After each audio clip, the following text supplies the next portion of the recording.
कहती है कि कर्म करिए। भगवान शंकर ने विष पिया, तब जाकर देवताओं को अमृत मिला है।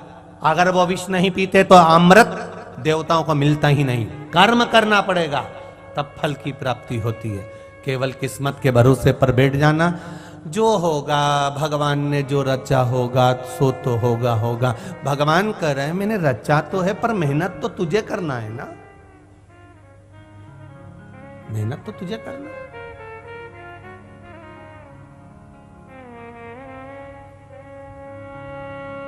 थोड़ी मेहनत तो करना पड़ेगी। अगर हम मेहनत नहीं करेंगे,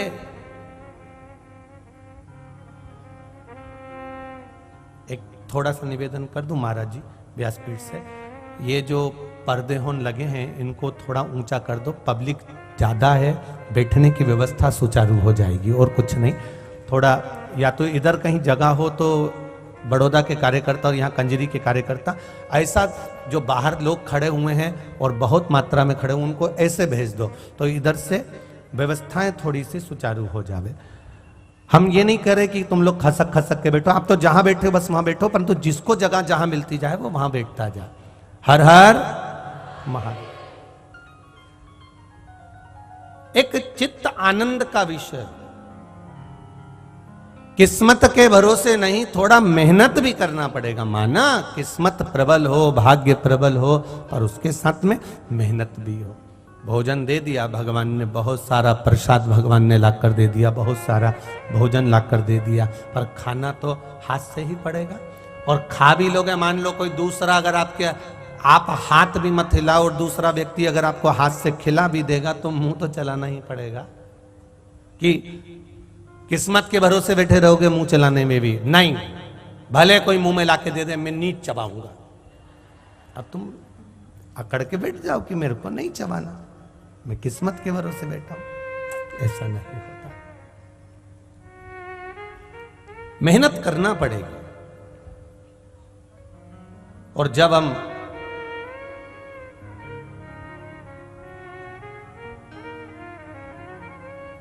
किस्मत के साथ में मेहनत करना प्रारंभ करते हैं तो ये शिव महापुराण की कथा कहती है मेहनत का फल परमात्मा भी विचार कर कर दे ही देता है, वो पीछे नहीं हटता है। करना पड़ेगी मेहनत, थोड़ा थोड़ा मेहनत हमको करना है।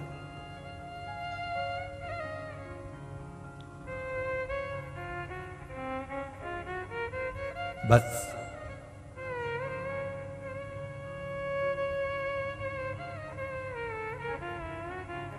मेहनत के साथ में परमात्मा का भजन, उसका स्मरण, उसका कीर्तन भी जरूरी है।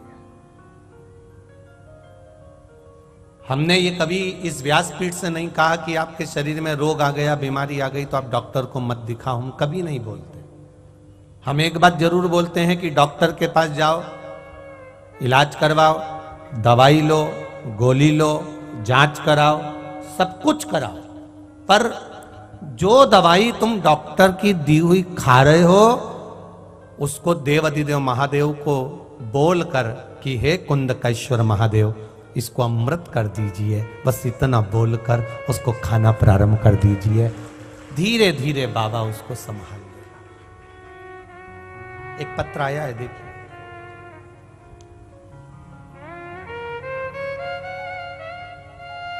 लगभग बच्चा 7 साल का होगा, आप लोग अगर इस पत्र को देख रहे होंगे,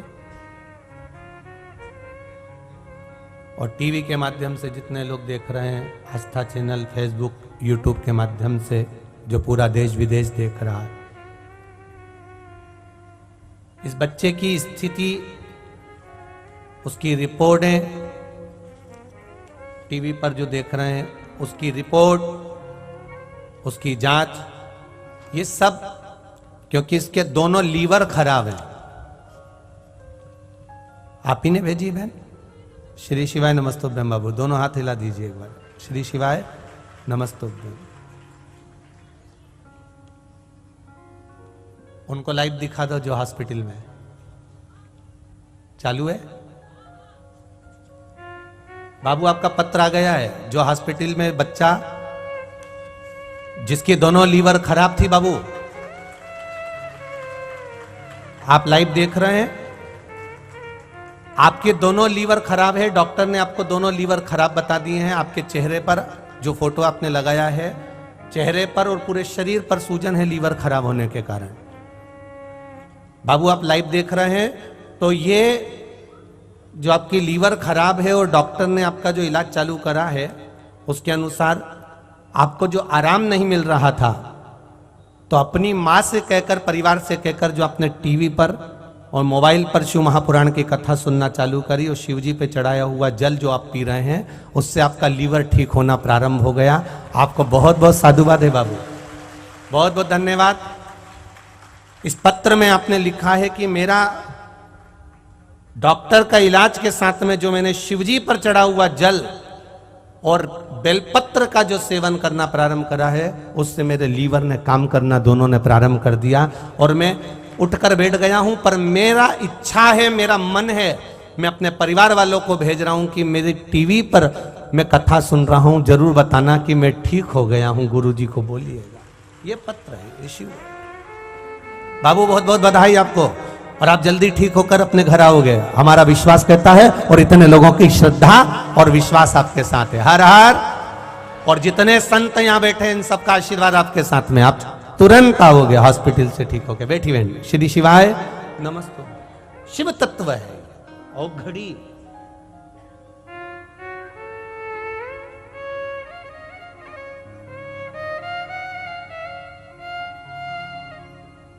और महाराज उसका भजन, उसका कीर्तन, उसका मंत्र जाप, उसका स्मरण, उसका नाम जाप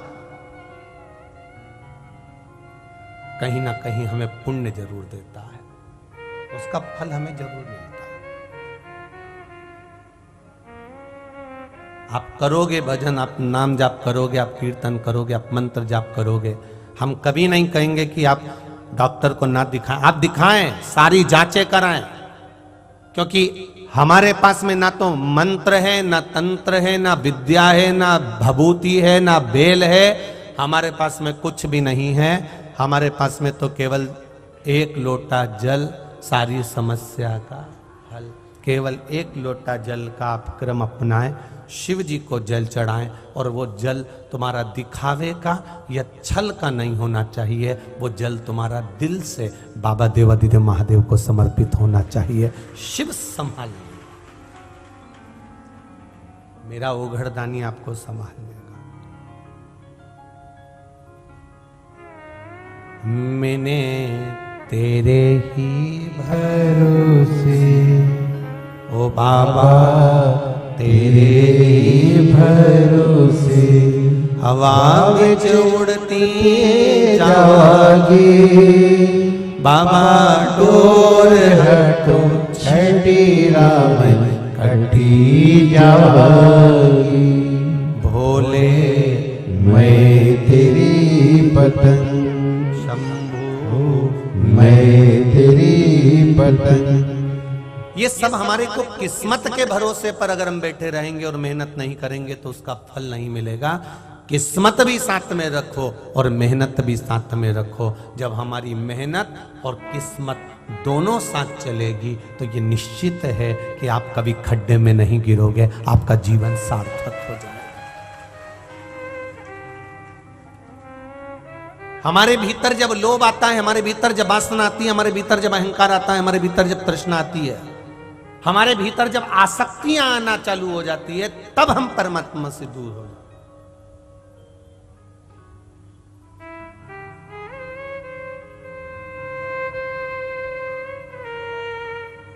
हड्डी के डॉक्टर के पास जाना,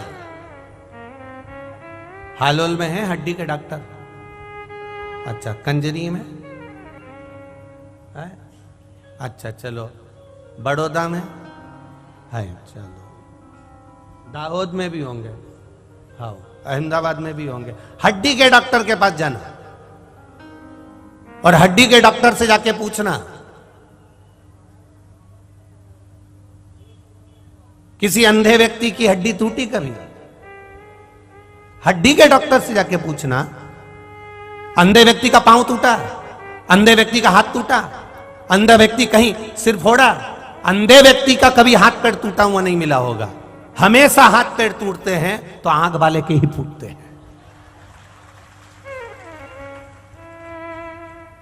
हड्डी के डॉक्टर से जाकर पूछ कर आओ कि कोई अंधे व्यक्ति का भी पांव टूटा कि हाथ टूटा, नहीं। अंधा व्यक्ति एक छड़ी हाथ में लेकर चलता है और छड़ी से, बस एक छड़ी अंधा व्यक्ति हाथ में लेकर चलता है और वो कहीं नहीं गिरता है। आंख वाले को भगवान ने इतना बड़ा बड़ा भटेरचा जैसा आंख दिया तो भी खड्डे में, गाड़ी से, दचके में, पत्थर से, ठोकर से, बाथरूम में, सीढ़ी से, सामान से गिरता आंख वाला ही है, अंधा नहीं गिरता। क्योंकि अंधे के पास में एक छड़ी है, उसने वो छड़ी पकड़ रखी है, इसलिए वो कहीं नहीं गिरता। उसी तरह शिव महापुराण की छड़ी जिसने पकड़ रखी है वो संसार में कभी नहीं गिरता, वो कभी नहीं गिरेगा। अगर शंकर रूपी श्री शिवाय नमस्तुभ्यम, ये छड़ी है हमारी, ये छड़ी जिसने पकड़ ली वो संसार में कभी नहीं गिरेगा। गिरता कौन है? आंख वाला। आंख वाले से मतलब देखा काम में डूब गया, देखा आसक्ति में डूब गया, लोभ में डूब गया, वासनाओं में डूब गया, तृष्णा में डूब गया। ये देखने वाला गिरता है आसक्ति में, लोभ में, तृष्णा में, वासनाओं में, आसक्तियों में। अंधा नहीं गिरता, उसके पास में वो छड़ी है, उसके पास वो छड़ी है जिससे वो संभल कर चल रहा है। आए जीवन में दुख आए, तकलीफ आए, कष्ट आए, रोग आए, बीमारी आए, दुख आए, ऐसा कोई संसार में जन्मा ही नहीं जिसको दुख ना आए।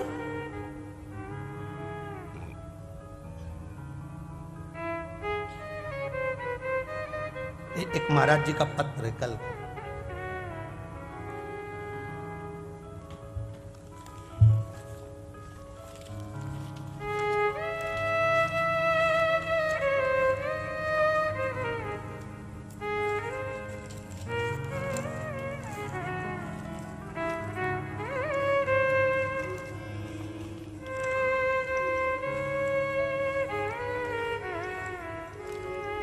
शंभु शरण पड़ी मांगो घड़ी रे घड़ी, दुख काटो दया करी न दर्शन आपो।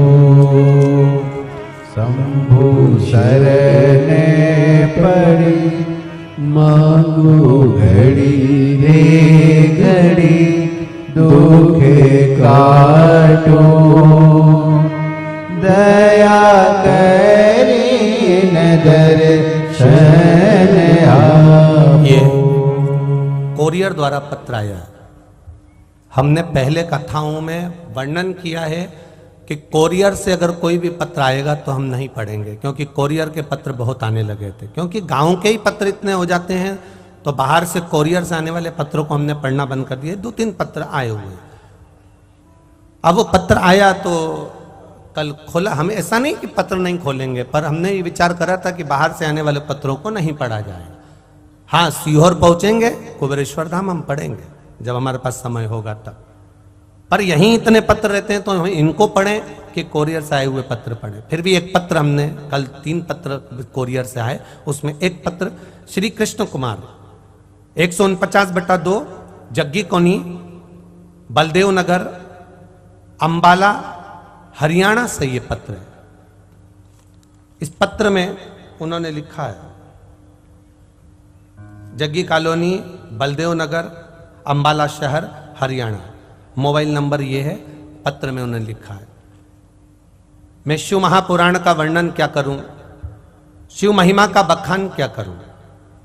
मेरे गुरु महंत श्री लक्ष्यपुरी जी महाराज, अंबाला सिटी महाराज, उनके पेट में, ये पत्र आप आस्था चैनल के माध्यम से भी देख सकते हैं, उनके पेट में तकलीफ चालू हो गई। ये कथा चलते का बड़ोदरा की कथा का स्मरण है इसमें। जरा देखिएगा। उनके पेट में तकलीफ चालू हो गई। महंत श्री लक्ष्यपुरी जी महाराज के जब पेट में तकलीफ हुई, डॉक्टर के पास लेकर गए। उनकी अंदर की जो आंतें थी वो सारी सुकड़ गई, पाचन क्रिया बंद, आंतें सुकड़ गई। डॉक्टर ने कहा कि इनको और कोई बड़े अच्छे हॉस्पिटल में ले जाओ। हम उनको हॉस्पिटल में लेकर गए। डॉक्टर ने कहा कि अंदर से आंतें सुकड़ती जा रही है और जो मोशन है वो अगर नहीं हुआ, 5 दिन से तो मोशन हुआ ही नहीं था, और अगर मोशन नहीं हुआ तो इनकी वो जान पर आ पड़ेगी। बस सारा प्रयास कर लिया, जो करते हैं मोशन देने के लिए सब कर लिया गया, पर वो आंतों के कारण बस मोशन नहीं हुआ। दर्द बढ़ता गया, बड़े हॉस्पिटल में भर्ती करा गया, 5 डॉक्टर लगे रहे। तब वहां सेवा करने वाली एक नर्स, उसने कहा मैं टीवी पर कथा सुनती हूं, शिवजी पर 1 लोटा जल चढ़ा दो और वो जल लाकर बाबा को पिला दो। हमने 1 लोटा जल चढ़ाया, उसमें से लाकर बाबा को पिलाया। 10 मिनट के अंदर उनका पेट पूरा आनंदमय हो गया और जो नसें चौक थी वो भी बाबा की कृपा से सब अच्छी हो गई और शिव की कृपा से हम महंत श्री अच्छे हो गए। हम उसके लिए धन्यवाद लिखकर भेज रहे हैं। ये पत्र है, ये सुख है।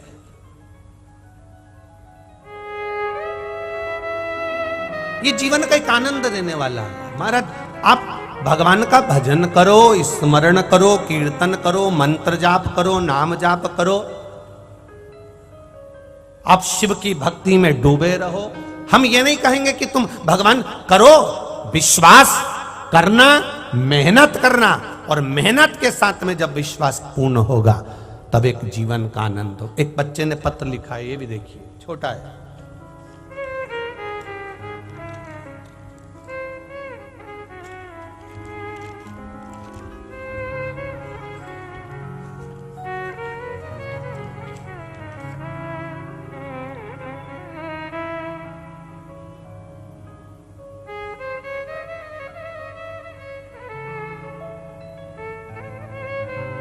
गुरुदेव,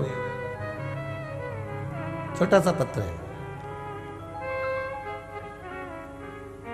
हम बार बार काम करते थे और परास्त हो जाते थे।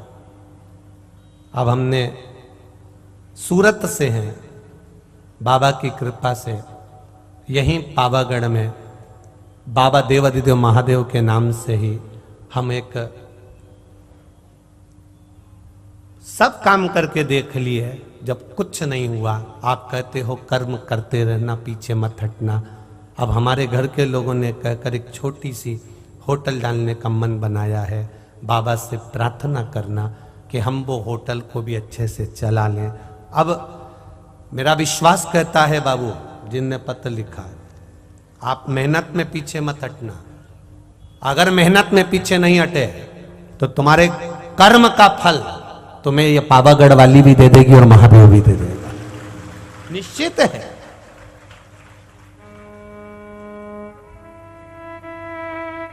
कर्म करना पड़ेगा। हम बैठे हैं, केवल सामने भोजन की थाली भगवान दे देगा, लगा देगा, पर हाथ से भगवान खिला भी देगा, पर मुंह तो चलाना पड़ेगा।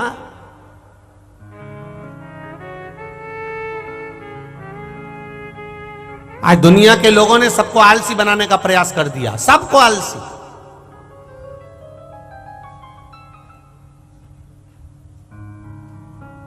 कोई कर्म नहीं करना चाहता, बस कहीं का ऐसा महाराज मिल जाए, घुमाए और नीचे से हंडा निकल आए और हमारे पास में गोल्ड गोल्ड, सोना ही सोना हो जाए। श्योर वाला महाराज को हंडा निकालना नहीं आता। तुम्हारे पास में कोई महाराज हो जो हंडा निकाल के दे दे तो हमें भी बता देना, हम कथा नहीं करेंगे, हंडे से काम चला लेंगे। हम भी हंडे से।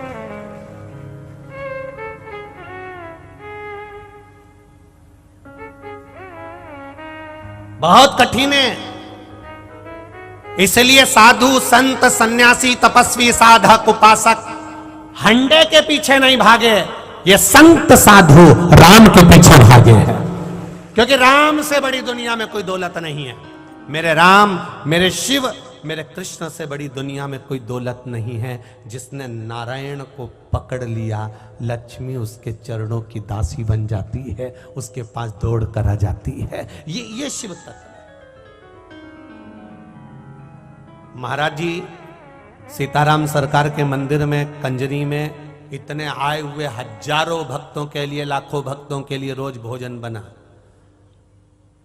हम जितनी बार महाराज जी से पूछे, परम पूज्य महंत श्री राम शरण दास जी महाराज जी से जितनी बार पूछा, हमने भंडारे की चर्चा 2-3 बार करी। और पहले दिन भी आपने देखा होगा, हम पहले आए तो सबसे पहले महाराज जी से एक ही बात की, हमें भंडारा का दर्शन करा दो। महाराज जी हमने निवेदन करा, महाराज जी ने हमको आराम से भंडारे का दर्शन। एक बात उन्होंने बारंबार कही, सब राम जी चला रहा है, ये जितना भंडारा चला रहा है राम जी चला रहा है। कितने आ रहे, कितने जा रहे, कौन खा रहा, कौन जा रहा, ये सब राम जी चला रहा है, उसके सिवा कोई नहीं। इसको कहते हैं राम पर अटूट भरोसा, विश्वास, दृढ़ता।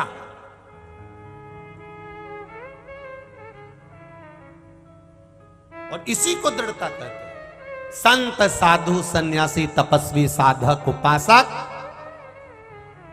कभी इधर उधर नहीं जाता, वो राम की शरण में रहता है। रोटी देगा वो, मेरे भजन के बल पर मुझे मिलेगा वो। उसकी भक्ति इतनी प्रबल होती है कि परमात्मा को भी लक्ष्मी को उसके पास भेजना पड़ता है और भंडार भरना पड़ता है। जैसे भरा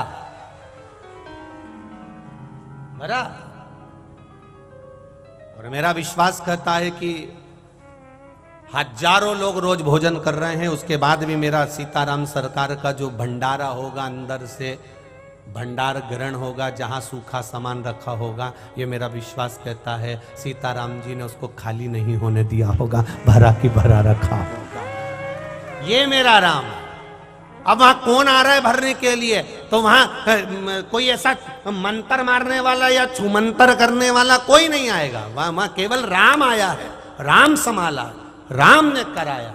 और मेरा ओ घड़ी, मेरा शिव, मेरा राम, मेरा कृष्ण, मेरा शंभु, भगवान कहते हैं मेरे पास में कुछ भी नहीं है।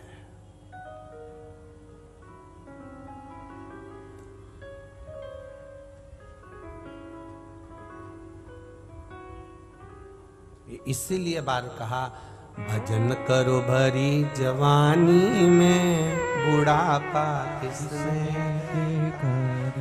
जब हम पहुंचेंगे उस अवस्था तक, तब देखा जाएगा। पर कर्म के साथ अपना कर्म करते जाओ और भोलेनाथ जी पर विश्वास दृढ़ करते जाओ। मैंने 1 लोटा जल चढ़ाया है, मैंने बेलपत्र चढ़ाई है, मेरा विश्वास कहता है कि मुझे वो पास करेगा। मैंने एग्जाम दिया है, दिल से दिया है, अच्छा दिया है, मेरा विश्वास कहता है मेरा कंपटीशन एग्जाम में पास होऊंगा। मैंने भरोसा करा है, मैंने विश्वास किया है, मैंने पढ़ाई करी है, मेहनत भी करना है और विश्वास भी करना है, कर्म भी करना है, विश्वास करना। मैंने पूरी पढ़ाई करी है और सारी इंटरव्यू की तैयारी करी है, मेरे को निकालेगा वही। अब मैं इंटरव्यू कहीं किसी मैनेजर के सामने देने नहीं जा रहा हूं, अब मेरा महादेव के सामने देने जा रहा हूं, वो मुझे निकालेगा जब। ये निश्चितता है।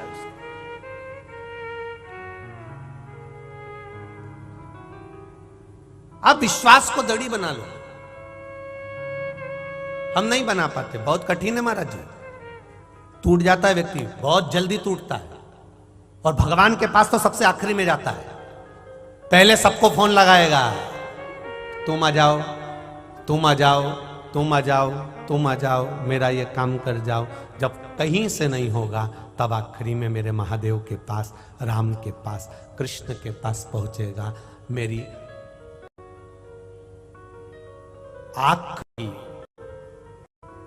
आखिरी उम्मीद तुम हो।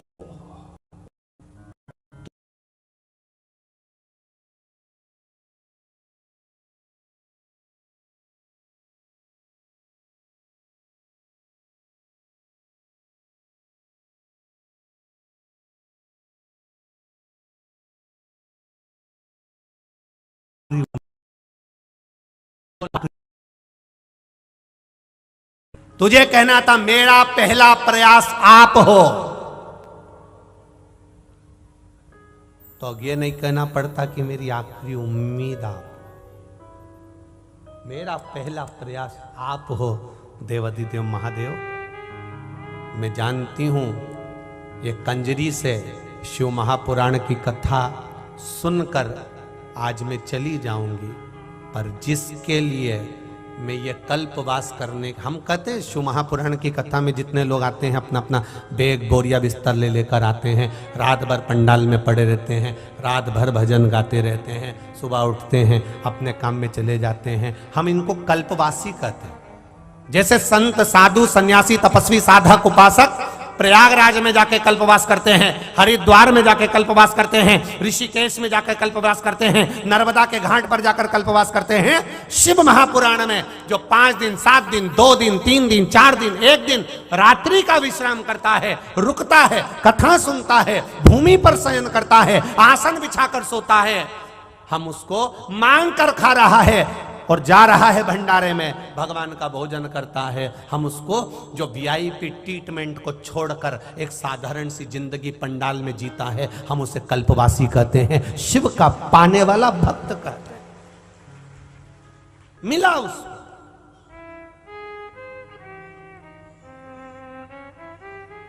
मेरी आखिरी उम्मीद मेरा महादेव नहीं होना चाहिए, मेरी आखिरी उम्मीद मेरा राम नहीं होना चाहिए, मेरी आखिरी उम्मीद मेरा कृष्ण नहीं होना चाहिए। मेरा पहला प्रयास मेरा शिव, मेरा पहला प्रयास राम, मेरा पहला प्रयास कृष्ण होना चाहिए। पहला ही एक बार में ही पहला प्रयास ही ऐसा कर दो कि गेंद पाले के बाहर हो जाए, तो फिर उम्मीद की जरूरत ही नहीं रहे। पहला प्रयास मेरा शिव हो, पहला प्रयास मेरा राम हो, पहला प्रयास मेरा कृष्ण हो। हम आखिरी उम्मीद लगा के बैठे, अब मेरा कहीं से काम नहीं हो रहा, तब भगवान के पास में लोटा भर के पानी लेके पहुंच गई, मेरी आखिरी उम्मीद तुम ही हो। महादेव बोले पहले ही आ जाती तो उम्मीद करने की जरूरत ही नहीं पड़ी। मेरे को पहला प्रयास मनाओ, महादेव कहते हैं, पहला प्रयास मुझे बना।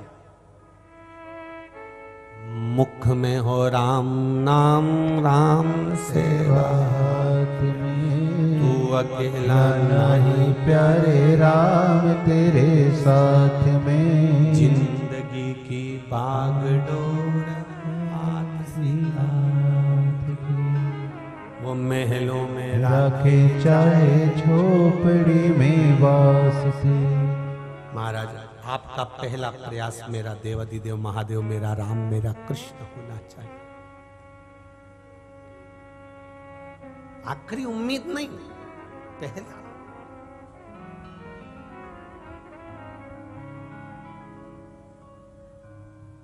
पावागढ़ वाली माता की जो पहली सीढ़ी पर पांव रख लेता है वो फिर आखिरी नहीं देखता, फिर वो चढ़ता चले जाता है। पूछता जा रहा है, थक गया हूं, कितनी बची है? आने वाला भी कहता है घबराओ मती, थोड़ी ही बची है, चलते जाओ। और चढ़ता है, हापड़ी भरा रही, अब कितनी रह गई है? बस वो दिख रही है यहीं से।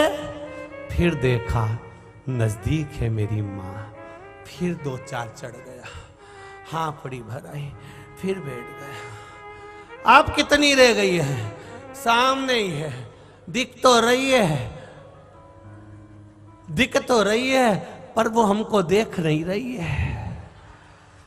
तो वो ऊपर से वो बड़े बड़े नयन वाली अपने नयनों से केवल नीचे बैठे हुए को देखकर कहती है, तू पहली सीढ़ी पर पांव तो रख दे, खींच कर बुलाना मेरी जवाबदारी है। यही बुलाऊंगा, वहीं तक।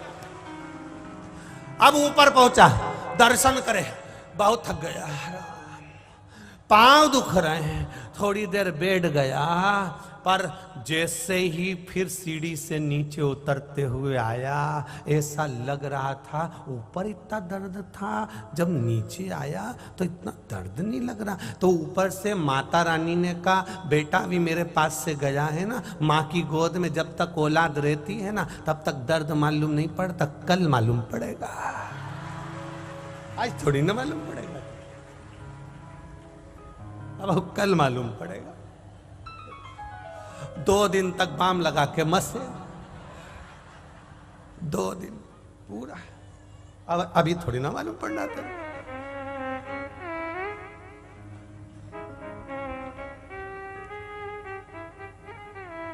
चलते जाओ, चलते।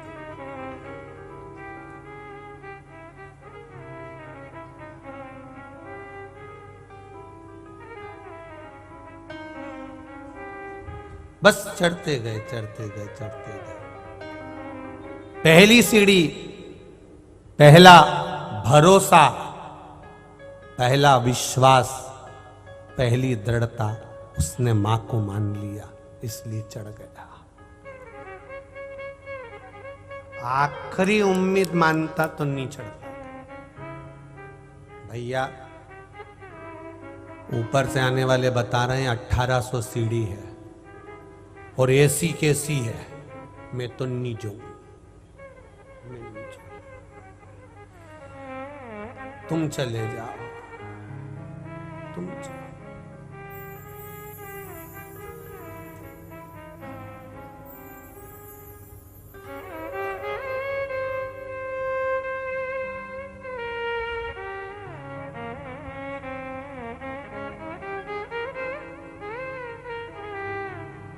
मेरी आखिरी उम्मीद नहीं बनाना। मेरा पहला प्रयास मेरा महादेव, मेरा राम, मेरा कृष्ण हो।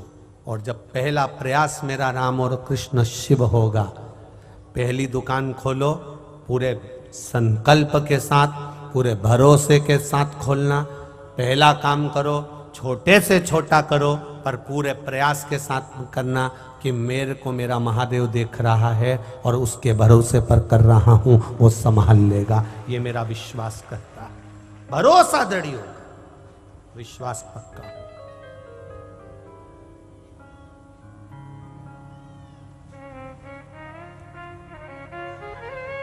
और जब भरोसा दृढ़ हो, विश्वास पक्का हो, भरोसा जब दृढ़ हो जाए, विश्वास जब पक्का हो जाए, और भरोसा दृढ़ होने पर, विश्वास पक्का होने पर, फिर वो परमात्मा का एक आनंद सुख प्राप्त हो जाएगा। मैंने तेरे ही भरोसे ओ बाबा, तेरे ही भरोसे हवा विच उड़ते जावांगे बाबा, डोर घटो छड़ी ना मैं गठी जावांगी।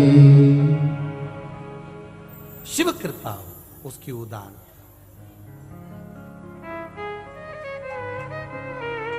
कब से खड़े हैं, क्यों न सुने तू, मुझे तेरा ही सहारा है मेरे भोले बाबा, मुझे तेरा ही सहारा है मेरे भोले बाबा। मैंने तुम्हें ही पुकारा है मेरे भोले बाबा, मुझे पुकारा है मेरे भोले बाबा। कब से खड़े हैं झोली पसार, क्यों न सुने तुम मेरी पुकार। कब से खड़े हैं झोले पसार, क्यों न सुने तुम मेरी पुकार। वो कब से खड़े हैं झोली पसार, क्यों न सुने तू मेरी पुकार। वो कब से खड़े हैं झोले पसार, क्यों न सुने तुम मेरी पुकार। मुझे तेरा ही सहारा है मेरे भोले बाबा, मुझे तेरा ही सहारा है मेरे भोले बाबा। मैंने तुम्हें ही पुकारा है मेरे भोले बाबा, मैंने तुम्हें ही पुकारा है मेरे भोले बाबा। बड़े आनंद से दोनों हाथों से हरि बोल। राधे हरि बोल।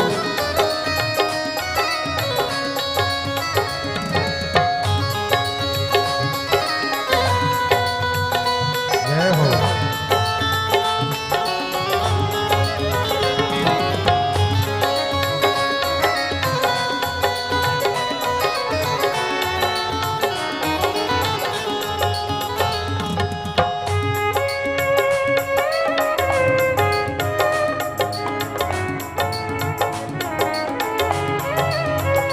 हरि बोल।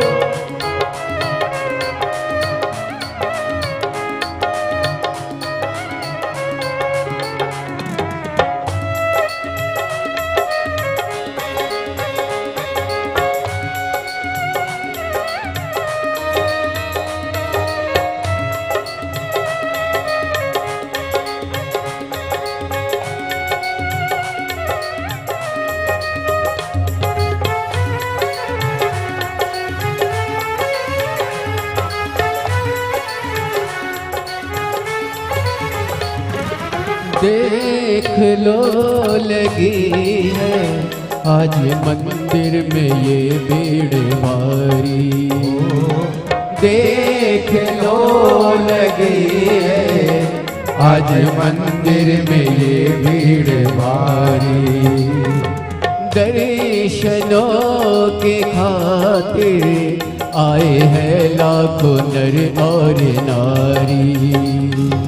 दर्शनों के खातिर आए हैं लाखों नर और नारी।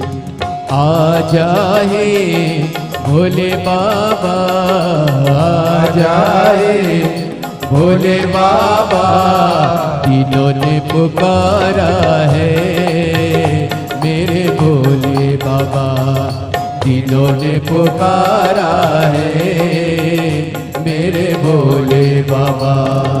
कब से खड़े हैं झोली पसार, क्यों न सुने तू मेरी पुकार। कब से खड़े हैं झोली पसार, क्यों न सुने तू मेरी पुकार। कब से खड़े हैं झोली पसार, क्यों न सुने तू मेरी पुकार। कब से खड़े हैं झोली पसार, क्यों न सुने तू मेरी पुकार। मुझे तेरा ही सहारा है मेरे याद है। मुझे तेरा ही सहारा है मेरे भोले बाबा। मैंने तुम्हें ही पुकारा है मेरे भोले बाबा। मैंने तुम्हें ही पुकारा है मेरे भोले बाबा। राधे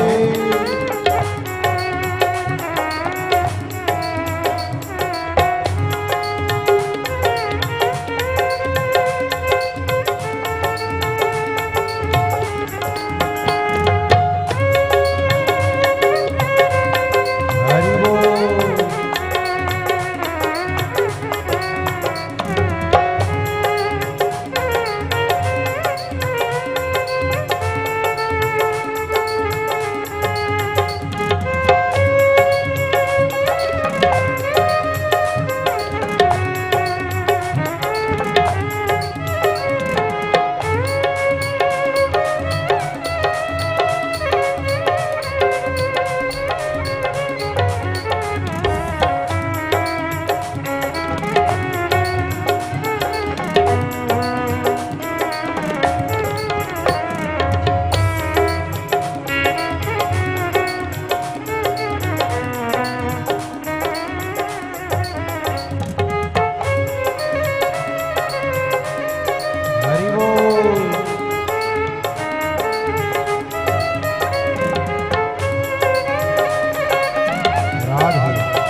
गम जमाने के हम लेके आए, जिंदगी से आए, गम जमाने के हम लेके आए।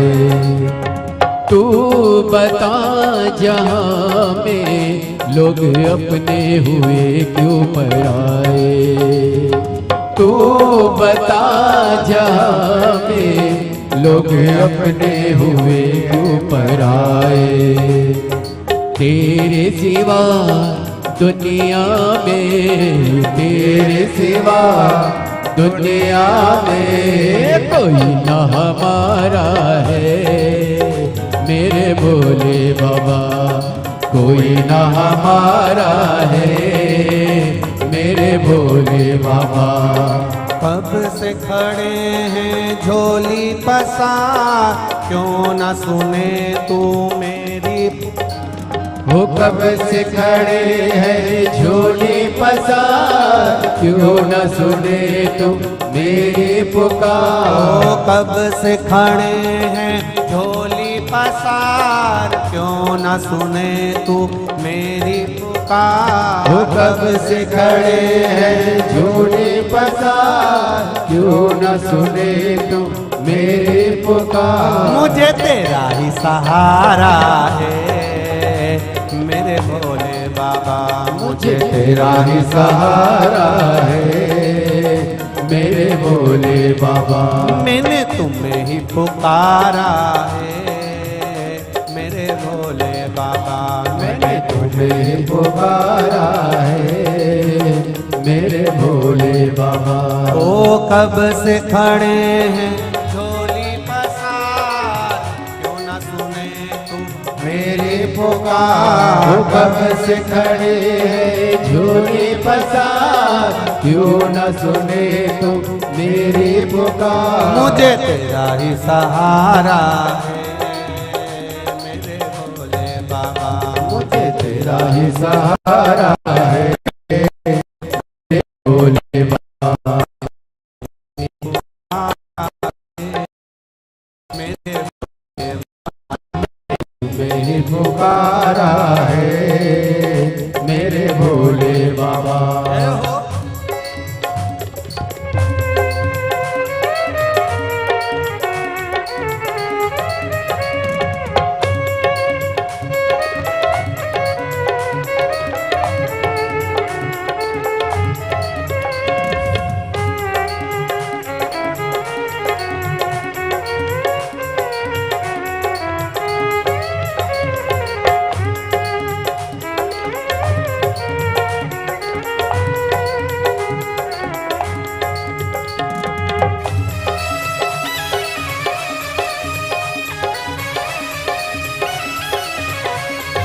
भले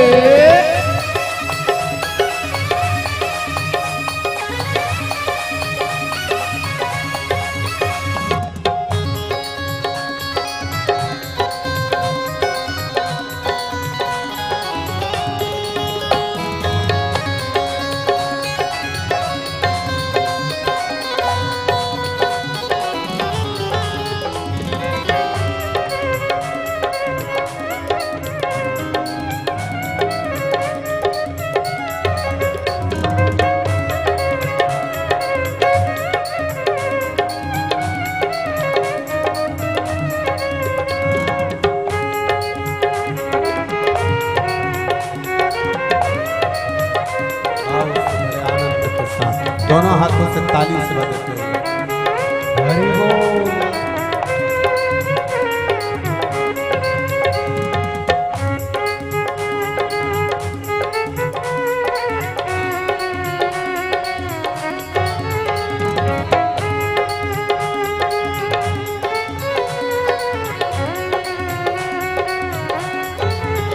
जय हो।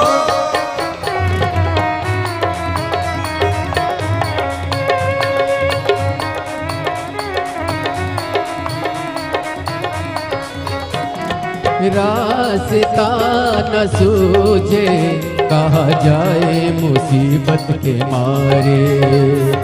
रास्ता न सूझे कहा जाए मुसीबत के मारे। आसरा है तेरा, दूर कर दो ये संकट हमारे। आसरा है तेरा, दूर कर दो ये संकट हमारे। सुनते हैं तूने ही, सुनते हैं तूने लाखों को उबारा है मेरे भोले बाबा, लाखों को उबारा है मेरे भोले बाबा। अब से खड़े हैं झोली पसार, क्यों न सुने तू मेरी पुकार। कब से खड़े हैं झोली पसार, क्यों न सुने तू मेरी पुकार। ओ कब से खड़े हैं झोली पसार, क्यों न सुने तू मेरी पुकार। वो कब से खड़े हैं झोली पसार, क्यों न सुने तू मेरी पुकार। मुझे तेरा ही सहारा है मेरे भोले बाबा, मुझे तेरा ही सहारा है मेरे भोले बाबा। मैंने तुम्हें ही पुकारा है मेरे भोले बाबा। मैंने तुम्हें पुकारा है मेरे भोले बाबा। मैंने तुम्हें ही पुकारा है मेरे भोले बाबा। मैंने तुझे पुकारा है मेरे भोले बाबा। हर हर महादेव। अपने स्थान पर बैठकर भगवान शिव के मूल मंत्र का स्मरण करते हुए बाबा देवाधिदेव महादेव से प्रार्थना करिए। आज कथा का विराम दिवस भी है। दिल से बाबा से कहिए, मन से कहिए, बाबू से कहिए।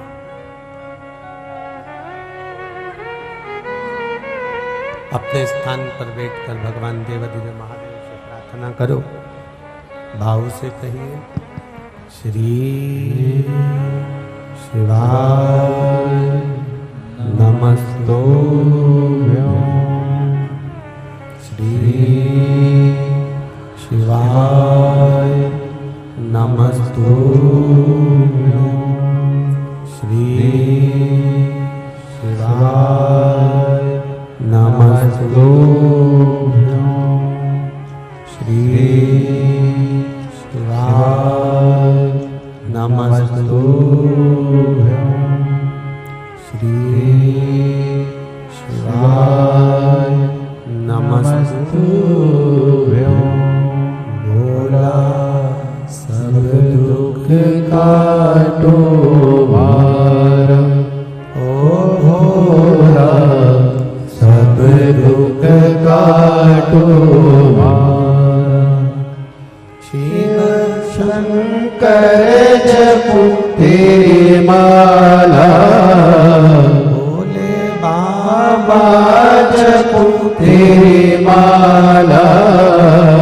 भोला सब दुख काटो भार, ओ भोला सब दुख काटो भार। वेश मंगल मंगलकारी, वेश मंगल मंगलकारी। शमशान वासी हमारा, शमशान वासी हमारा। भोला सब दुख काटो हमारा, ओ भोला सब दुख काटो हमारा। भगवान शिव की कथा कर रहे हैं, भगवान शंकर का गुणगान कर रहा है, आपका विश्वास जड़ी बनाकर चलो। जब देवता और राक्षसों ने मिलकर मंथन किया, उस मंथन में सबसे पहले गौ माता निकली। गौ माता निकलने के बाद विष की प्राप्ति हुई। विष के बाद में फिर रतन, माणिक, मोती, औषधि, ऐरावत, फिर बाद में अमृत की प्राप्ति हुई। अगर देवता और राक्षस दोनों मिलकर मेहनत नहीं करते, किस्मत के भरोसे बैठे रहते, तो क्या अमृत मिल सकता था? नहीं। उन्होंने मेहनत करी,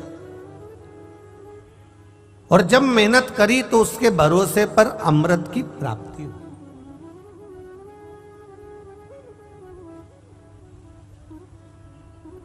करो,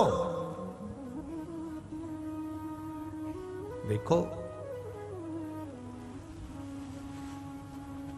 गौ माता निकली, विष निकला, और गौ माता निकलने के बाद विष इसलिए निकला क्योंकि विष जो पिएगा, विष निकलने से पहले गौ माता का निकलना जरूरी था।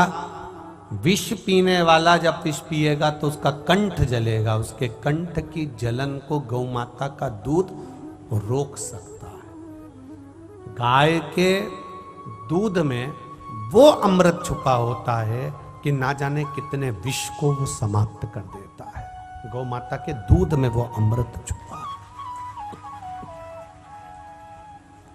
ना जाने कितने विष को समाप्त।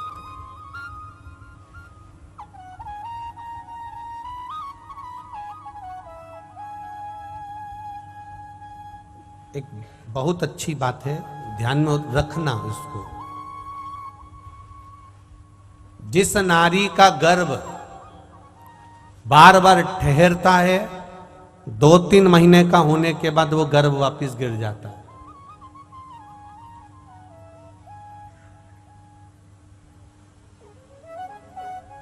फिर गर्भ ठहरा, फिर गर्भ गिर गया। बार बार गर्भ ठहरता है, 2-4 महीना रहता है, 3 महीना 2 महीना रहता है, फिर गर्भ गिर जाता है। उसको देसी गाय, जर्सी गाय नहीं है, देसी गाय का दूध शिव जी का अभिषेक करना चाहिए, और उसी दूध का पान उस नारी को कर लेना चाहिए। अगर 15 दिन 20 दिन भी उस नारी ने देसी गाय का दूध का अभिषेक शिव जी का करा और उस दूध का पान करना पीना प्रारंभ कर लिया, तो ये निश्चित है उस नारी का फिर गर्भ नहीं गिरता, उसको पूर्ण संतान प्राप्त होती है। देसी गाय का जो दूध होता है वो अमृत के तुल्य होता है।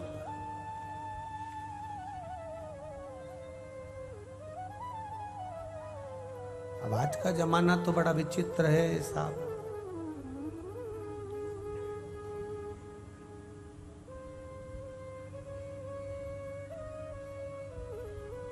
कैसा कैसा बोतल का दूध आ रहा है, थैली का दूध आ रहा है, पाउडर का दूध आ रहा है, केमिकल का दूध आ रहा है। उसी से मालूम पड़ जाता है कि तुमने जो दूध पिया है वो कितना असर कर रहा है।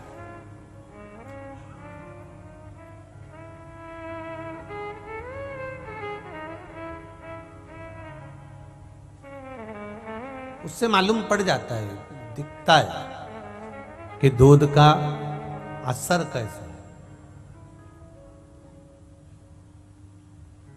उससे नजर आता है।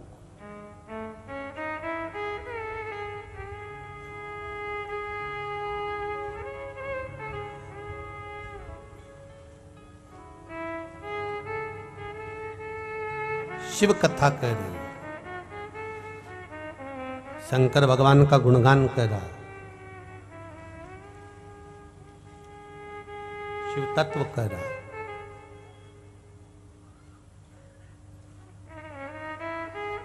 देसी गाय का दूध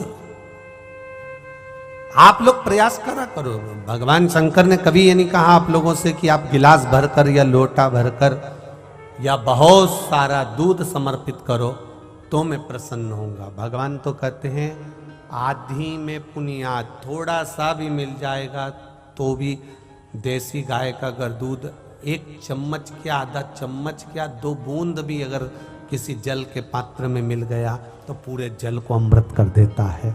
वो कोई साधारण नहीं है, बहुत कृपा।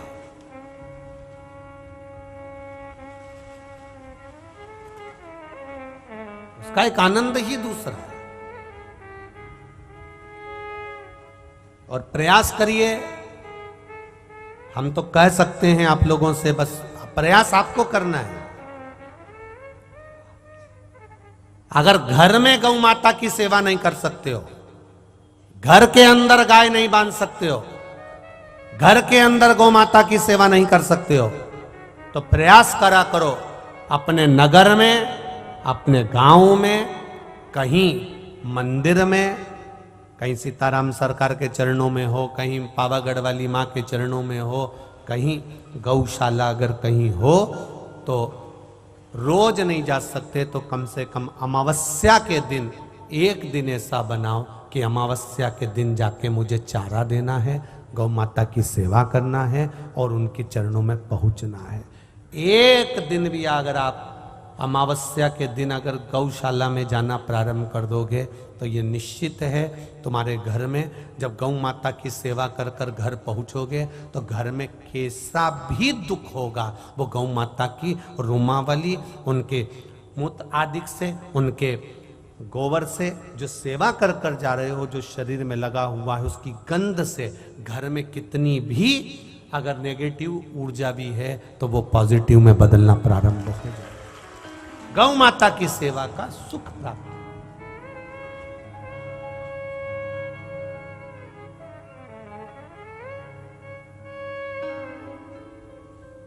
करो सेवा।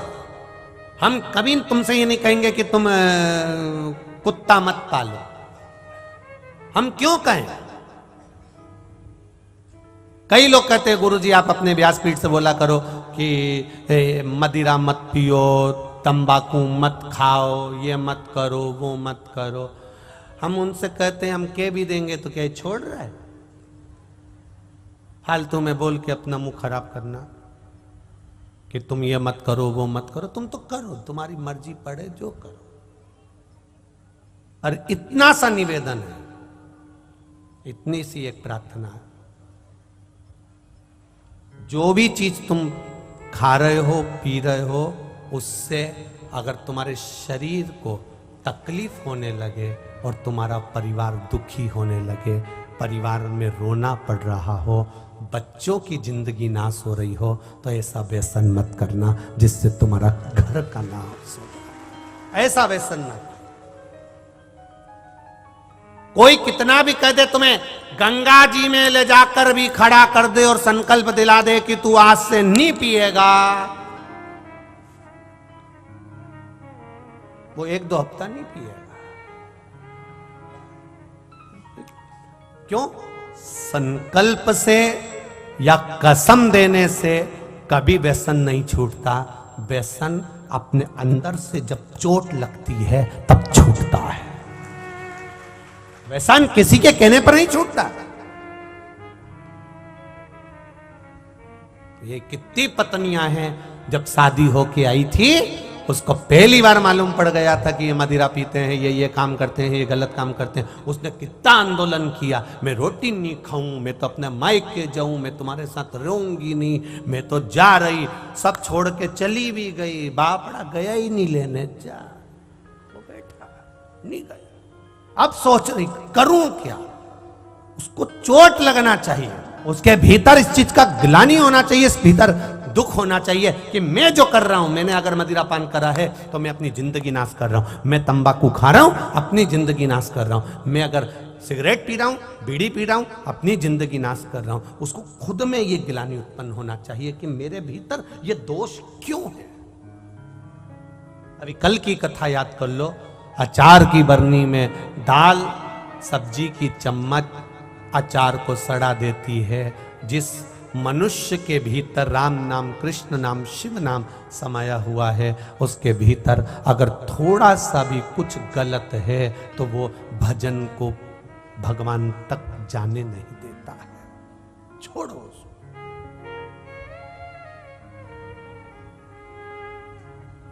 करो भजन, स्मरण करिए।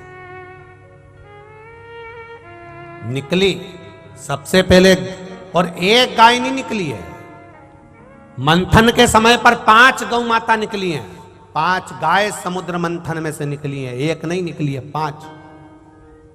सुरभि, सुशीला, सुभद्रा, नंदा, बहुला, 5 गाय निकली। एक गाय निकलती तो भी हम समझ लेते कि भाई मंथन में एक गाय निकली। नहीं नहीं, समुद्र मंथन में 5 गाय निकली हैं। सुरभि, सुशीला, बहुला, नंदा, भद्रा, ये 5 गौ माता मंथन में से निकली है। सुभद्रा निकली, सुभद्रा जैसी गाय, नंदा जैसी गौ माता, सुरभि जैसी, सुशीला जैसी, बहुला जैसी गाय निकली, प्रकट हुई है। और कितनी कृपा मेरे भोलेनाथ ने करी।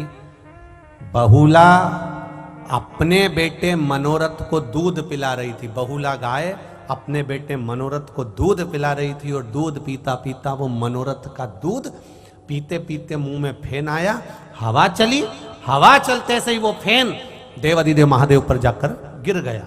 महादेव को क्रोध आया और वो त्रिशूल लेकर बहुला के पुत्र मनोरथ को मारने के लिए दौड़े। जैसे ही मनोरथ को मारने के लिए दौड़े, बहुला गाय को लगा मेरे बेटे को शंकर जी मार देंगे। बहुला ने तेज श्वास खींच ली और जो तेज श्वास खींची, शंकर जी को बहुला गाय अपने पेट में निकल गई।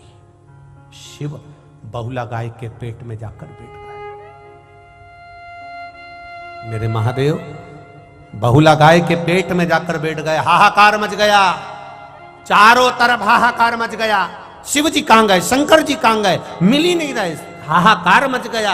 मां जगत जननी जगदम्बा के पास सूचना पहुंच गई, भोलेनाथ नहीं दिख रहे, मेरे त्रिकालदर्शी, मेरे शंभु नजर नहीं आ रहे, मेरे शिव ना जाने कहां चले गए। तब मां पार्वती ने ध्यान लगाया कि भोलेनाथ गए कहां हैं। तब स्मरण में आया कि वो बहुला गाय के पेट में जाकर बैठ गए हैं, क्योंकि मनोरथ को मारने जा रहे थे। मनोरथ बहुला गाय का पुत्र है।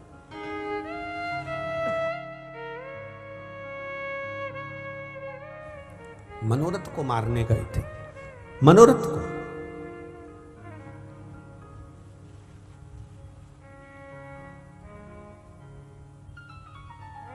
अब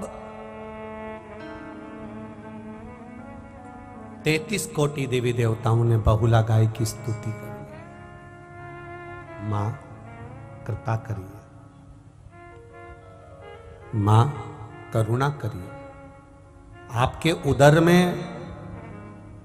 आपके पेट में देवाधिदेव महादेव जाकर विराजमान हो गए हैं। मां करुणा कर दो, इनको प्रकट कर दो। बहुला ने कहा भोलेनाथ मेरे पुत्र मनोरथ को मार रहे थे, इसलिए मैं उनको निगल गई। मां गलती हो गई, आप क्षमा करिए। जरा विचार करिएगा, जिस पेट के अंदर शिवजी जाकर विराजमान हुए हैं, उस पेट के अंदर तुम गाय को क्या दे रहे हो? पॉलीथीन में बांधकर खाने का सामान कचरा फेंक देते हो। वो पॉलीथीन गाय खा जाती है, उसके पेट में चली जाती है, धीरे धीरे धीरे धीरे वो कैंसर कर देती है और गाय का पेट अंदर से सड़ने लगता है और वो गाय मर जाती है। विचार करिए।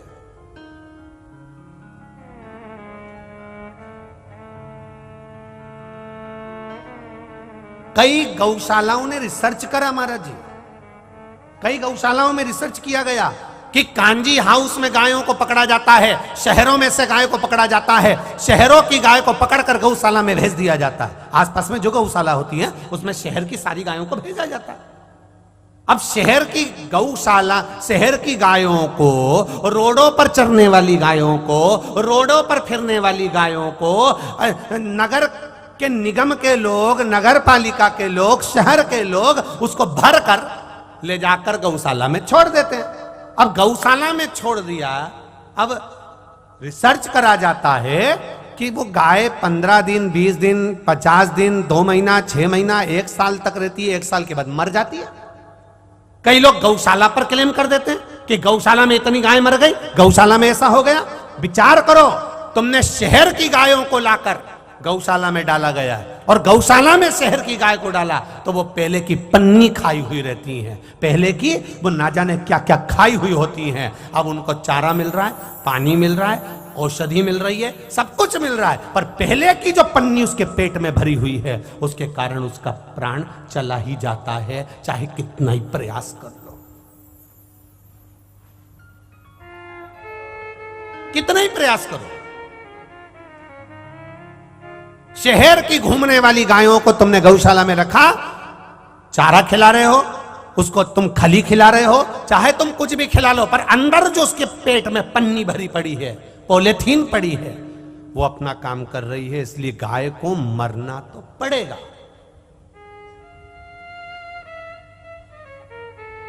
वो पॉलिथीन कोई दूसरे ने नहीं भेजी है, वो आपने भेजी है, रोड पर पटक दी, उसने खा ली, उसके पेट में चली गई, वो धीरे धीरे कैंसर कर गई। महाराज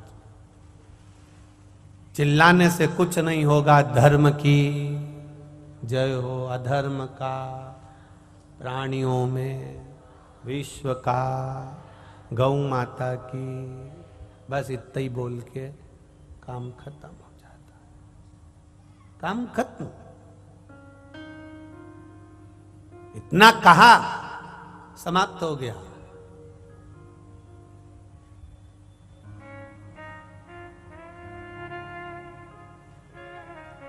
कल नर्मदा जयंती मनाई गई, कभी गंगा जयंती मनाई जाती है, कभी ताप्ती जयंती मनाई जाती है, कभी चंद्रभागा जयंती मनाई जाती है, सारी पवित्र, कभी क्षिप्रा जी के तट पर कोई जयंती मनाई जाती है, पवित्र से पवित्र नदियों के तट पर जयंतियां मनाई जाती हैं। एक से बढ़कर एक त्योहार, एक से बढ़कर एक उत्सव मनाया जाता है। हम मना नहीं करेंगे, आप त्योहार मनाओ, उत्सव मनाओ, जयंती मनाओ, खूब खर्च करो, सुंदर सजाओ, सुंदर उत्सव मनाओ, पर निवेदन केवल इतना है कि नर्मदा हो, गंगा हो, कावेरी हो, क्षिप्रा हो, सरयू हो, उनके तट पर तुम कुछ भी मनाओ, पर ये कागज के दिए, ये प्लास्टिक के दोने में दिया जलाकर तुम नदियों में फेंक देते हो, वो आगे जाकर तुमने तो दीपदान कर दिया, तुमने तो वहां दिए लगा दिए, पर बाद में घाट पर पड़ा हुआ कचरा, नदी में डाला गया कचरा, वो सारा एक जगह पर दूषित होता रहता है। हमारी पवित्र नदियां अगर ऐसी दूषित होती रहेगी तो ऐसी जयंती मनाने से कोई फायदा नहीं है।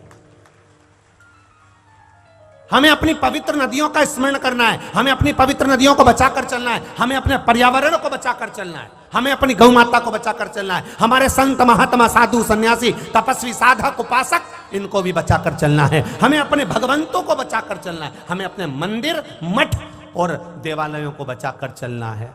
वो निश्चितता सुख का अनुभव कराएंगे।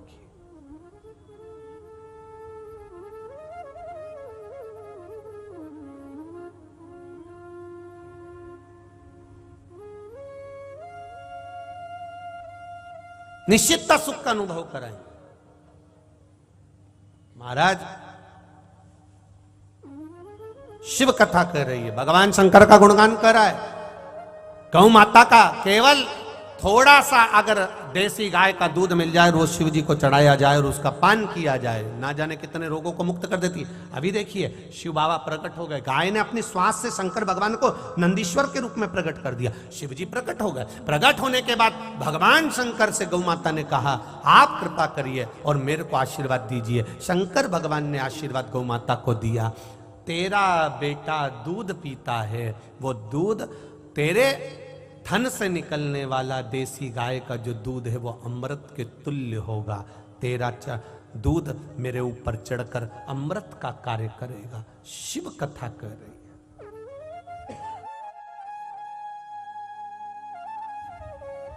शिव महापुराण की कथा कर रही है, भगवान शंकर का गुणगान कर रहा है,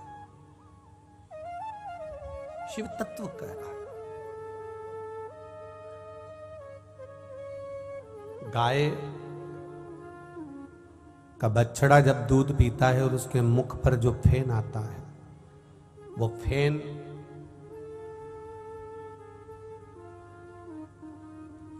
किसी को शरीर सफेद पड़ जाता है,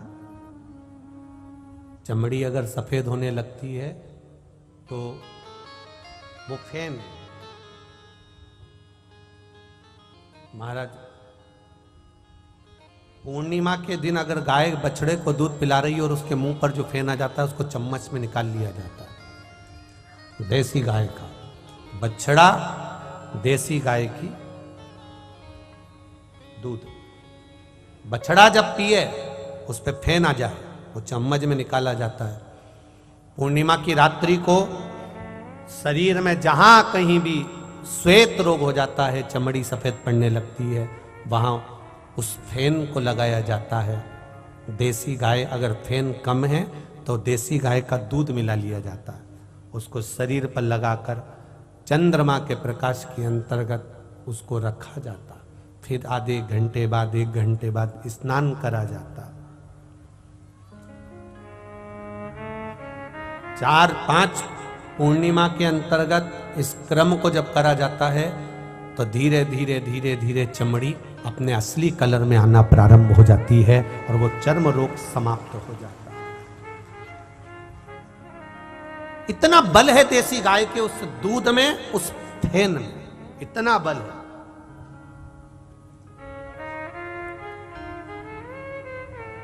और हम आज के जमाने में इतने आगे निकल गए कि गौ माता तो हमको सुहाती ही नहीं है। जहां देखो, कल भी हमने देखा, हम यहाँ से इधर भीड़ रहती है तो इधर से निकल जाते हैं, वो हमारे वो जिग्नेश भाई हमारे इधर ले जाए, और पुलिस की गाड़ी इधर से चली जाए तो इधर से जाए, तो हम इधर से जा रहे थे, हमने देखा कि 4-5 गाय भी थी किसी एक महिला के पास में, और 2 भैंस भी थी। वो ऐसी चरा रही थी उसको। गाय कहीं पे भी जा रही है, हमने देखा उसको, उसने कुछ नहीं करा, पर भैंस कहीं नहीं जाना चाहिए। भैंस संभाल रही, वो गाय नहीं संभाल रही थी। क्या संभाल रही थी? भैंस संभाल रही थी। हमने भी मन में सोचा बस यही दशा आज के जमाने में सब जगह है, जो गाढ़ा दूध दे, ज्यादा दूध दे, कहीं से मुना अच्छा प्रॉफिट आ रहा, तो वो प्रॉफिट सबसे अच्छा भैंस से ही आता है। पर इनको समझाए कौन? गाय की अगर तुमने सेवा करी है, गौ माता की सेवा करी है, तो गाय का जो बछड़ा होता है उसको बैल कहते हैं, बैल को नंदी कहते हैं। नंदी पर कौन बैठता है? बोलो बोलो जम के। महादेव बैठते हैं। अब तुमने गौ माता की सेवा करी तो गाय का जो बछड़ा है, बैल वो जो नंदी शंकर जी से कहेगा इसने मेरी माता की सेवा करी है, इसको कैलाश पर लिया, लेकर आओ इसको कैलाश पर। नंदी कह देगा महादेव से। और तुमने अगर भैंस की सेवा करी,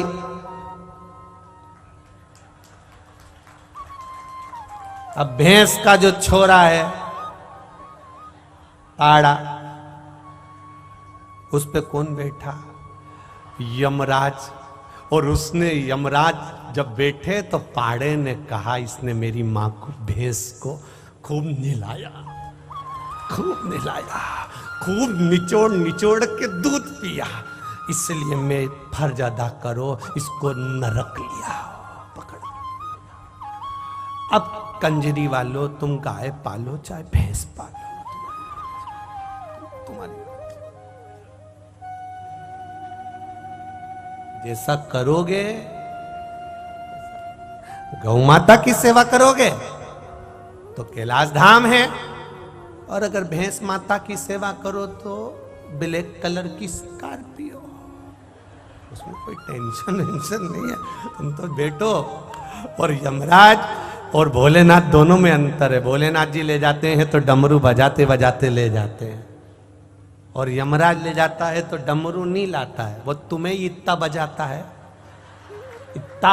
है कि चिल्लाते मत मारे, मैं कसम खाऊं अगली बार भैंस नहीं पालूंगी, मत मारे। उन्हें फिर गदा लेकर फिर धोया।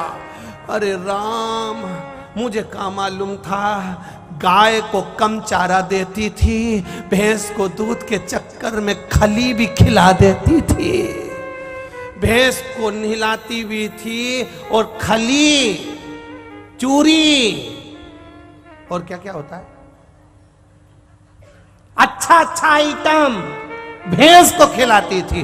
क्यों? दूध अच्छा देगी, पर मालूम क्या था कि मार भी अच्छा खिलाएगी। जब दूध खाया, अब यमराज की मार खा। खूब दो चार दादा खूब मार ठोकता ठोकता ऊपर ले गया। उसके रिश्तेदार मिले, मिलते से पूछे कलावती। कलावती बोली, जी जी लीलावती, तू भी यही है? मैंने भी 4 भैंस रखी थी, कमर टूट गई वाली, अब रख ले भैंस।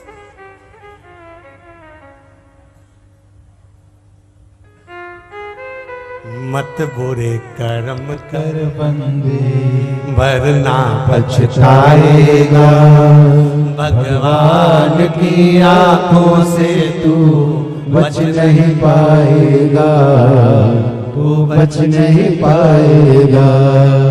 अरे ओ अज्ञानी मत कर नादानी, तेरे कर्म का फल भी तू ही पाएगा, जैसा किया तूने तेरे आगे आएगा। मत बुरे कर्म कर बंदे वरना पछताएगा, भगवान की आंखों से तू बच नहीं पाएगा, तू बच नहीं पाएगा। आपके कर्म का भोग आपको भोगना, वो निश्चितता में भोगना। शिव का भजन करना, शंकर का गुणगान करना, शिव का स्मरण करना, शिव भक्ति में रम जाना, एक आनंद की अनुभूति करा दे। शिव महापुराण की कथा कर रहे, मंथन में निकला विष, शिव जी ने पिया, देवताओं के हित के लिए पिया। घर का जो बुजुर्ग होता है, घर का जो बड़ा होता है, घर का जो बयो होता है, वो विष बहुत पीता है। एक बड़ी बहू होती है, एक छोटी बहू होती है, दोनों में सबसे ज्यादा सुखी छोटी बहू होती है। बड़ी बहू इसलिए सुखी नहीं होती क्योंकि सास जब भी कुछ कहती है तो वो बड़ी कोई कहती है, तुझ में तो अक्ल थी, तू तो बड़ी थी, तू तो समझदार थी। और छोटी कुछ भी कर जाए उसमें तो अक्ल नहीं है, वो तो छोटी है, छोटी है। बड़े बनने में तकलीफ है और छोटे बनने में आनंद है। जो जितना बड़ा बनता चले जाता है, जितना उन्नति की सीढ़ी पर चढ़ते चले जाता है, जितना वैभवपति धनपति बनता चले जाता है, उसकी 2 चीजें चली जाती है, एक रोटी, दूसरी हंसी। जो ज्यादा पैसे वाला हो जाता है, ज्यादा वैभवपति हो जाता है, ज्यादा गादीपति हो जाता है, ज्यादा ज्यादा ऊंचे ऊंचे ओहदे पर बैठ जाता है, ज्यादा ऊंची जगह पर बैठ जाता है, उसकी 2 चीजें समाप्त हो जाती है। एक रोटी, समय नहीं मिलता, टाइम नहीं है, खाया भगा खाया भगा। और एक हंसता भी नहीं है बेचारा, जब भी मिलेगा मुसद्दी लाल जैसा मिलेगा, बस ऐसा ही बैठा मिलेगा। कितनी भी हंसी की बात कर लो, क्योंकि ज्यादा हंस नहीं सकता, क्योंकि वीआईपी है। ज्यादा हंसेगा लोग फोटो खींच लेंगे, तो बेटा हंस नहीं सकता।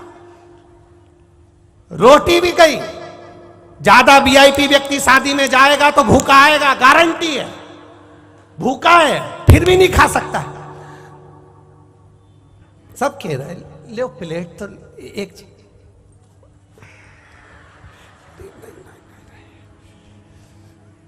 फिर किसी ने कहा सर सर एक गुलाब जामुन, वीआईपी है। और जो साधारण होता है ना, वो तो डट के निपटाता, खा ले आज सब खाए, उसे कोई मतलब नहीं। अब जो वीआईपी है बाप रे,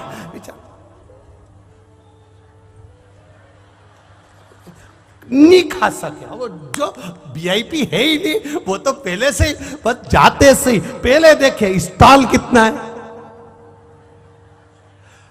रोटी इधर, मैं कहां से चालू करूं, इधर से चम्मक लड्डू निपटा गया, गराड़ू निपटा गया, पानी पूरी निपटा गया, चाउमीन निपटा गया, बड़ा पाव निपटा गया, सब खाता खाता गुलाब जामुन गाजर का हलवा सब खा गया। आखिरी में फिर रोटी पे पहुंचा, तंदूरी 2 रोटी और पनीर की सब्जी फिर खा गया, फिर मक्का की रोटी खा गया, और जो वीआईपी था बेचारा वो लिफाफा दे के घर आ गया। ये 500 दिया, 1000 का खाया, ऐसे नहीं आया, आया ही। आपसे निवेदन है, बहुत बड़े मत बनना, बहुत तकलीफ होती है। ज्यादा वीआईपी बन जाओ ना, बहुत तकलीफ है महाराज जी। हम तो भगवान से हम तो तुम लोगों से भी कहे, कई बार आप लोगों से कहते हैं कोई पाँव नहीं पड़ो, कोई किसी को वीआईपी, हमें तो बिल्कुल नहीं, क्योंकि तुम्हारे वीआईपी पन के चक्कर में बहुत परेशान है। ट्रेन में भी सफर करो तो आधे पगला जाते हैं। अब बाथरूम भी जाना है तो वहीं पे खड़े हैं, इतनी तकलीफ कर रहे क्या। अब मालूम पड़े हमारी तो धोती यूं और तुम कह रहे सर प्लीज एक। हमने कहा पहले नीचे तो कर लेंगे दादा, अब नीचे करे तो फोटो खींचे। वहीं खड़े पूछ लिया वो टीसी से, क्यों सीओर वाला महाराज बैठा है आगे के केबिन में, आओ बस। उनने 4 को कहा, इधर से 8 को कहा, सब इकट्ठे। कहां गया सीओर वाला महाराज? बाथरूम में गया।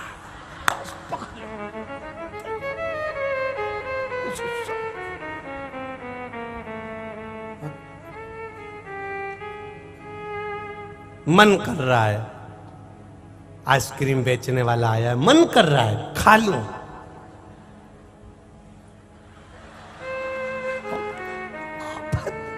इतनी आफत बढ़िया।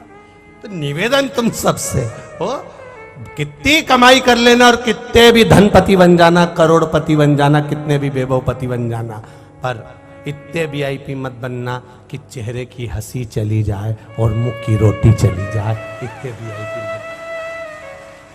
हंसी बरकरार रखना। कई लोग कहते हैं महाराज तुम्हारे को कभी कथा में रोते हुए नहीं देखा। आप जब देखो, जब हंसने की बात करते हो, मुस्कुराने की बात करते हो, हमारी रामचरितमानस भी यही कहती है।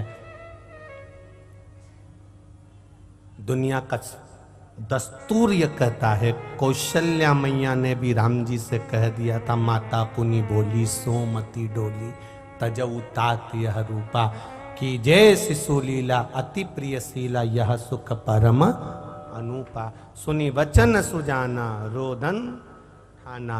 राम जी जैसे ही सामने आए तो कौशल्या मैया ने कह दिया था राम जी छोटे हो जाओ।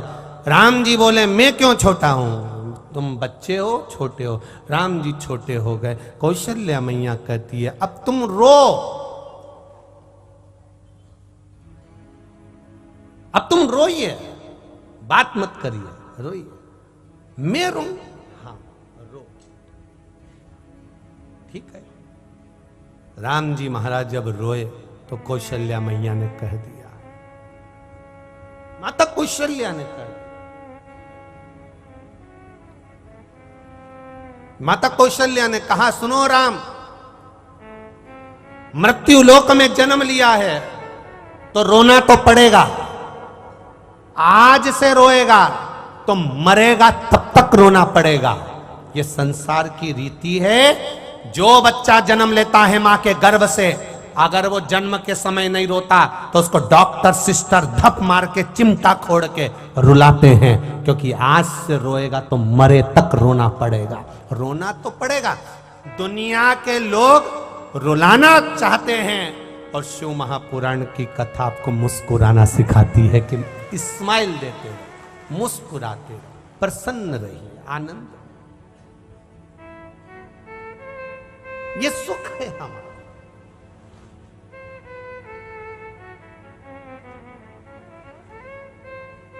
जग कल्याण के लिए करा, विष पिया, अमृत दिया देवताओं को, गौ माता ने शिव जी का स्नान कराया। जो घर का बुजुर्ग है, बड़ा है, बयो है, वृद्ध है, उसको बहुत विष पीना पड़ता, बहुत।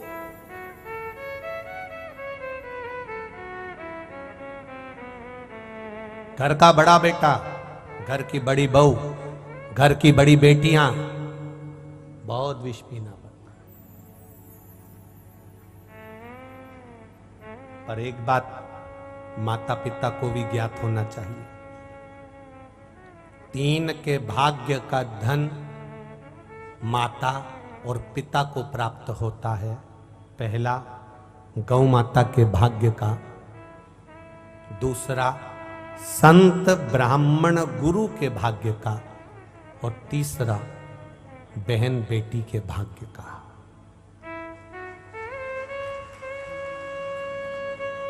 एक भाई को, एक माता पिता को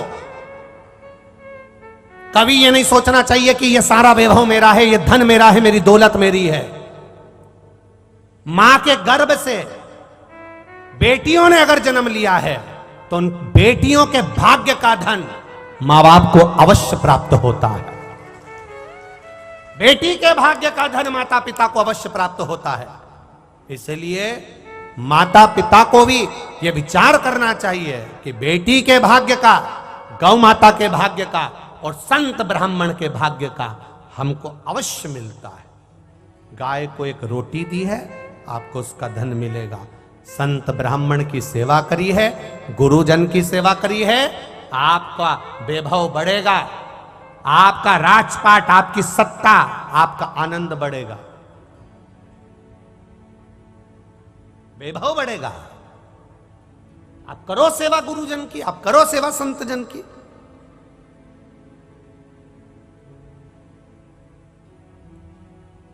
श्री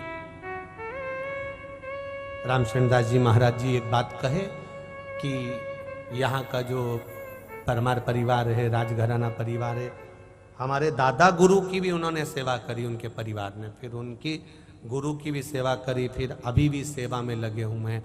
तो हम भी कहना चाहेंगे, ये गुरु सेवा करिए, उसी का फल है जो राज सिंहासन की कुर्सी बाबा ने आपको दी है, ये उसका फल है जो तुमने गुरु घर सेवा करी, संत गुरुओं की सेवा। और आने वाले बच्चों को भी कहिए, वैभव सत्ता अपनी जगह पर होगी पर गुरु की शरणागति ना छोड़े।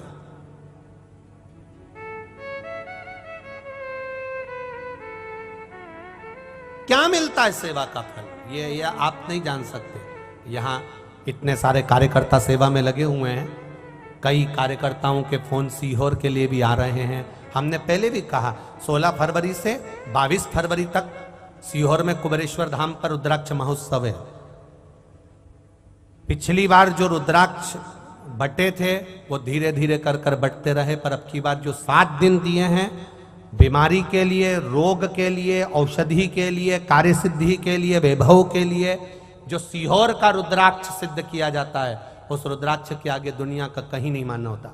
वो रुद्राक्ष आप लोग जब लेने के लिए 16 फरवरी से 22 फरवरी आएंगे, 24 घंटे रुद्राक्ष वितरण चलेगा, 24 घंटे। जो सेवा देने आ रहे हैं, कल हमको मालूम पड़ा मालेगांव से 600 लोग सेवा देने के लिए सीहोर पहुंच रहे हैं, बहुत बहुत साधुवाद।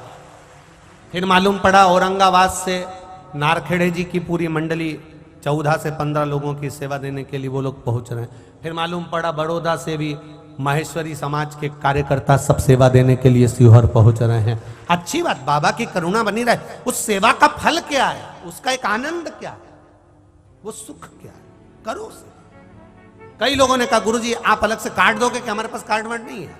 तुम्हारा गुरु पा रहा है, उसका ड्रेस कोड तुम बनाइए, कार्ड तुम बनाइए, कौन से गांव से आ रहे हो, कितने लोग आइए, मसीहोर में ऑफिस में आप जब आओ तब आप नोट कराइए, आपकी सेवा का क्रम बता दिया जाएगा कि आप रुद्राक्ष बांटना है कि कहां खड़े होना है, कहां सेवा करना। सेवा का मूल उद्देश्य लेकर करो सेवा।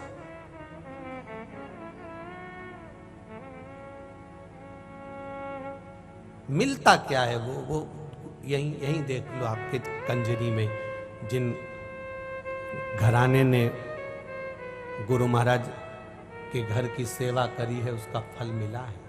और बच्चों को संस्कार होना चाहिए कि उनको भी कहा जाए सेवा नहीं छोड़ना, धार्मिक कार्य नहीं छोड़ना, कर दो। मौका मिले खूब करो। कितना हाथ धोया कंजरी वालों ने और हालोल वालों ने, बाहर खड़े होकर पानी की बोतल दे रहा है, चाय पिला रहे हैं, कहीं से महिलाओं के ग्रुप आया हुआ है, महिलाओं का 150 महिलाओं का चाय पिला रही, कहीं कुछ कर रही, कहीं कुछ